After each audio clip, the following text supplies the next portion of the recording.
Hi there, Sandy here. Welcome to another polymer clay video at keepsakecrafts.net. Today I'm going to be showing you a project that you might find helpful if you've decided to get a little bit more organized in the new year. And this is a simple polymer clay holder.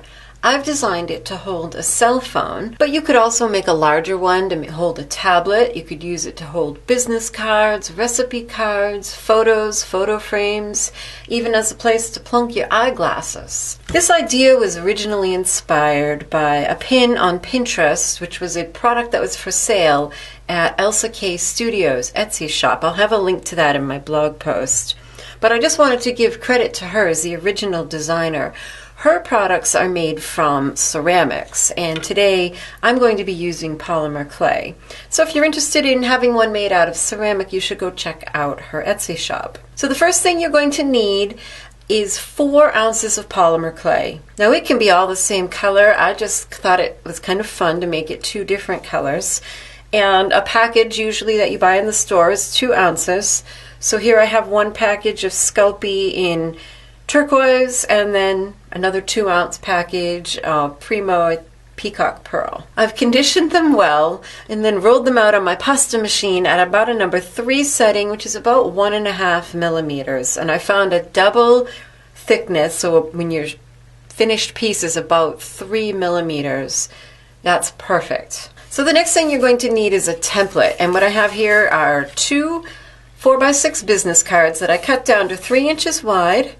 And then I tape them together, offsetting by 2 inches. So my template is 3 by 8 inches.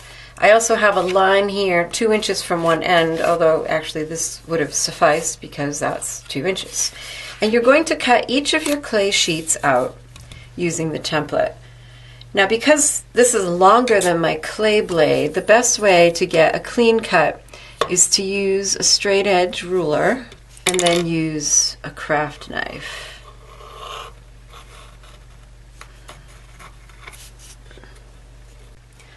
Okay, so now I've done all my texturing on here, and let me explain why I changed my mind about the order earlier. Because when you cut out your perfect template shape and then you texture it, you can see that you distort your shape a bit. So by leaving this one untrimmed, I can layer the 2 together and then very easily cut out a nice neat shape of the 2 together. Make sure when you put this one on that you do it carefully so that you don't trap air bubbles. I just kind of smooth it down like that. I can put my template on and cut out my final shape. So now you can see I have my pieces cut out and layered, and now we're just going to do the rolling. But before we do that, let me show you just how this thing works. So it just sits there. Here's my phone, plunk. Lovely. It just sits and leans in there. However, it can be done wrong. Bonk! That one didn't work. There were a couple things wrong with this one. You can see that the space between the front and back scroll is wider, and therefore it let the phone just tip too far back. So you have to make sure and kind of test it with the object that you're going to be using, or one that you know is close. So it's a beautiful thing when it works well, because you can just plunk it in there, and it makes me happy to just be able to throw it in there. Here's another one I made. This one I made specifically for this phone and case. This is an iPhone 6 with a life-proof case, and that little screw-on thingy always drives me crazy on my other phone holder because it makes the phone tip sideways, and I'm a right angles kind of girl. So that is great. And you just pop it in there and it stays, this one stays quite straight upright. And you can see that's because this opening is a little bit narrower than that one. The tricky thing about these is that you can't really test it well before it's baked because it doesn't have any resistance. It's clay. It flops about. But I will show you how you can adjust it a little bit even after baking. The key that I found, though, I had some that just went tipped over, even though this wasn't too wide. And the problem was that you have to have, I found, for an object this tall, obviously if it was shorter and lighter, it wouldn't be an issue, but this is probably one of the bigger cell phones you're going to find. For an object this tall, you needed to have at least 2 inches touching the table. And that's why I have this 2-inch mark on here, that you have 2 inches that is flat on the table. And so we'll use this template to help us achieve that. So you want to make sure your workspace is clean so you don't get any schmutz on the nice front of your holder. And then flip it over upside down. And then I found to start rolling without cracking, take an acrylic roller and just kind of use that to get it started. That's all.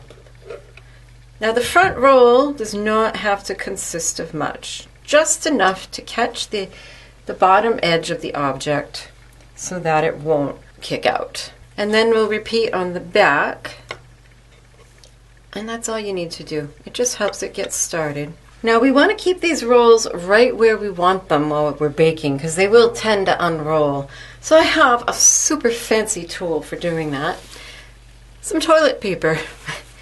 Just take little strips of the toilet tissue, and then as you're rolling you can tuck it in, probably just half of that, just a little piece. And as much as it's stuck on there now, it will pull right out after baking. And then I put one inside that curve, that first curl. I do try to let that touch that clay there so that it adheres to itself. But then I'll put another one, and that just gives you some space so that you see that nice scroll once it's from the side, once it's baked. In fact, I'll just put a couple, and maybe one more.